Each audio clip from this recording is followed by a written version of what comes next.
Well, first of all, I'd like to thank Council President Ken Sanchez for being with me today, Councilor Gibson and Councilor Jones. Today I'll be signing the FY15 budget for the City of Albuquerque. I want to thank these councilors for all the great work that they did.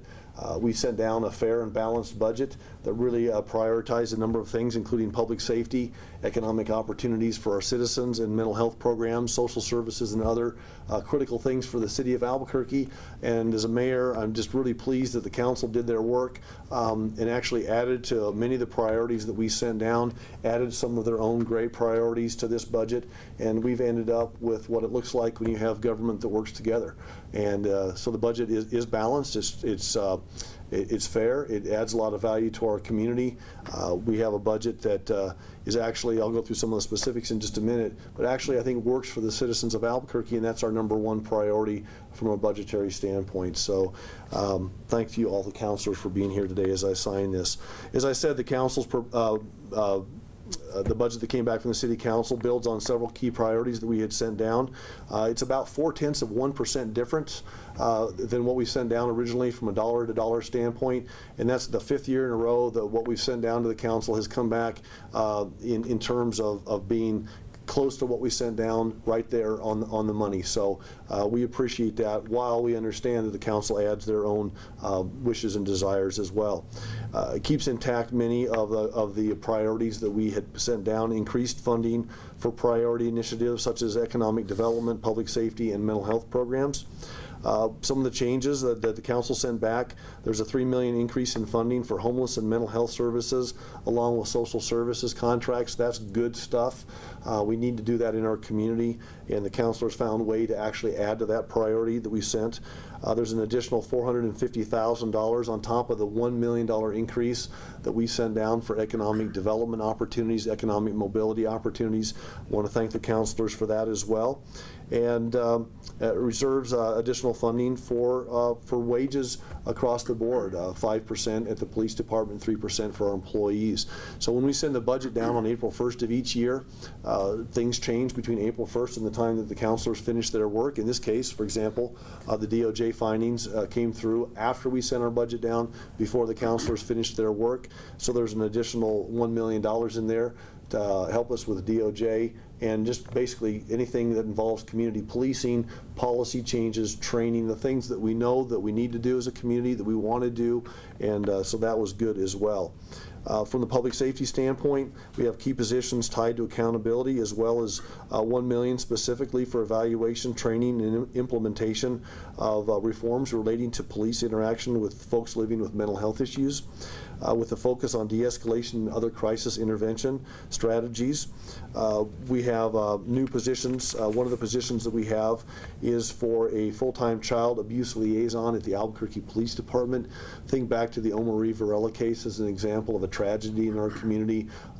We've sent down additional funding for personnel. The councilors kept that in. Thank you very much for doing that.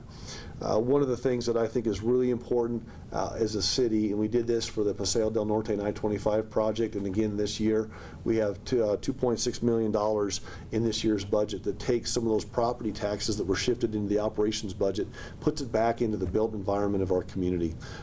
We can do it. I think the way the language says is for large manufacturers that may come to Albuquerque. You might guess who that might be. But also, if that opportunity doesn't come through, it gives us a chance as a city to talk about making large-scale investments in our city, so that we have a bond program that's been cut in half for all intents and purposes by those original mill shifts. This is an opportunity to get some of those operating dollars back out on the streets of Albuquerque. Lots and lots of different things to talk about. There's $1 million for additional police cars in the budget that I'll be signing today. A total of $1.5 million almost for economic development opportunities through our department there. And then there's a $1.87 million for city transit services to cover general cost service increases, additional security on our public transportation systems, and there's just many other things in the budget that are going to help folks in a lot of ways. One of the programs that we started the first year, even when we had these two counselors were there, even that first year we had to solve a $100 million budget shortfall between the second half of the first budget that was in place when I took over as mayor and our first budget. We found money to put in for programs like Running Start for Careers. Now we have, I think our classes are already full for the fall. We have industry talk curriculum in the high schools. It's nationally recognized program now. We're going to have some big announcements on some additional help from federally for that program soon. Talent Albuquerque, which is our skill-up centers around the city of Albuquerque. All of these things take place because we have counselors who believe in investing in the people in the built environment in our city, investing in public safety, helping those in our community that need a hand up, if you will. And I'm just really pleased and want to thank the counselors again for sending us something that we sent them a good piece of a quality budget on when it went down. They did their thing, sent it back. It's a quality budget back in my office, and I'm happy to sign it today. And I'll be doing that in just a minute. I know that Council President Sanchez would like to make a few remarks, and then we'll go about signing the budget. Councilor? Thank you, Mayor. I personally want to say thank you to Mayor Berry for his work on this budget, also his staff, Jerry Romero. I want to thank our staff, Stephanie Yarma, John Zaman, and I want to personally say thank you, and the councilors do, to our chairman of the Committee of the Whole, Dan Lewis, for reaching out to each and every member of the Albuquerque City Council. This is a true reflection of what we wanted to see in this budget, and I'm very pleased that we've got the additional $3 million, as Mayor Berry has stated, for funding for social services, for the homeless and the mentally ill. This has been, I think, a priority in our city, and that's why I feel this budget is so important. And the mayor really understands the issues that we are confronting and the crisis that we are dealing with, is that we must reinvest into the homeless population, into our social services community and health programs. I think they're critical to Albuquerque, especially in the environment that we are in. I'm also very pleased that we have the additional $1 million for the Department of Justice. I think that was very, very critical and important. I think it's going to be a little bit more money than $1 million as we go forward with the recommendations by the Department of Justice. But this money is put in reserves, and it's going to be critical that we have that money available. Also, the employees' salaries. I'm very excited that the employees will get I call it a reinstatement of their lost wages, not a pay increase, because 2.5 or 4 years ago, they lost 2.3% of their wages, and we're bringing that money back to them, and also a 5% increase for the men and women that work for the Albuquerque Police Department. I think that is very, very vital and very critical. I want to personally say thank you to Vice President Jones and Councilor Gibson for being here today. I think this is a true reflection in the importance of this budget here today, that we are working with the mayor's office in collaboration with this office, because this budget, I think this year was just too important. And I'm very excited that there was no line item vetoes, Mayor Berry, in this budget. We send the budget back up to your office, and it's going to be very exciting. I want to quit talking here very quickly because I want him to make sure he signs the budget. But I haven't threatened not to. Yeah, I haven't threatened if he talks too long that I won't. So. And also, I'm very excited about the council putting an additional $425,000 for economic development in the budget. The mayor had added some additional money for economic development, but we need to reinvest in our community, and I think we're moving in the right direction, because we need to start creating more jobs. And we're hopefully we hope to see Tesla come to Albuquerque. It's a long shot. There's now 5 cities that are looking at this looking to come to Albuquerque, but we feel that if we get Tesla here in our community, that they will be a tremendous asset to Albuquerque, but Albuquerque will be a tremendous asset to Tesla. Again, thank you, Mayor Berry, for all of your work, and this really shows that we can work together. Vice President Jones, would you like to say a few words? Just thank you, Mr. Mayor. Thank you for doing this. We're very pleased to be going forward. The city's ready to go. We're ready to do some good things, and we hope that this will be a great, productive year for all of us and for our citizens. Thank you. Why don't you say a few words? I also want to add my gratitude. This is my first budget, and I learned so much about the individual departments in Albuquerque. Very much enjoyed that, and truly was very appreciative of all the help from council staff in putting this together. Thank One you. more thing, Mayor. Sure. This budget was without a tax increase to the residents of our community. There are no taxes. My talking points. We talk about that on a regular basis. We've been through some difficult, like other cities and other mayors we talk to and councils, been through some difficult financial times during this economic downturn that we've seen over the last number of years, and we've been able to balance these budgets without tax increases. We've made tough tough decisions.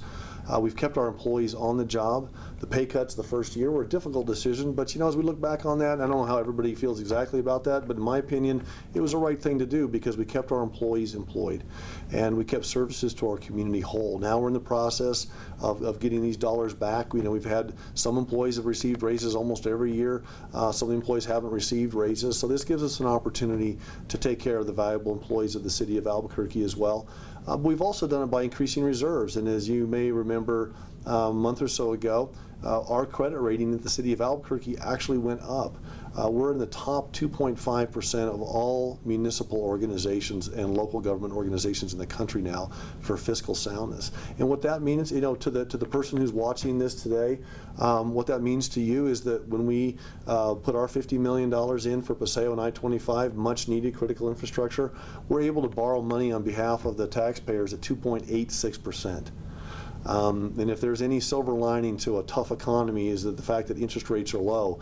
And when you have a good bond rating like the city has, we just, yesterday, for example, we just signed, refinanced some bonds on the convention center that saved the taxpayers over $3 million because we're sound financially, and that these councilors have supported increasing the reserves each and every year as well. So we're doing the hard, tough work, making the tough decisions, and I think it benefits those that we serve. And one of the things that I think, and I'll just end on this, and we'll take some questions if you have them, is when we first started, we made a little bit of a change in course as an administration. We actually, during the hearings that we have early on in this process, late in the fall, as the administration starts building the budget that goes to the council on April 1st, we started being, I think, much more inviting to the council staff, John Zaman and everybody there, to come up and join us as we do some of the crafting and listen to some of our directors talk through these processes. And the council staff has been outstanding to work with. Our staff, Jerry Romero, Patsy Pino, there's a bunch of them over there. Lou Hoffman and his staff there as well, and our economists. We don't always have to agree on every single thing, but I think what we're doing is we're showing folks that you don't have to agree on everything and to have a really great product. And there's something I learned in the legislature that I think serves us all well, and that is, you shouldn't sacrifice the great for the perfect. And I think we've taken that from the budgetary standpoint. Not everybody gets everything that they want, but by golly, we're putting together a good, solid budget that returns value to those we work for, which is the taxpayer, and I'm just really proud of everybody involved.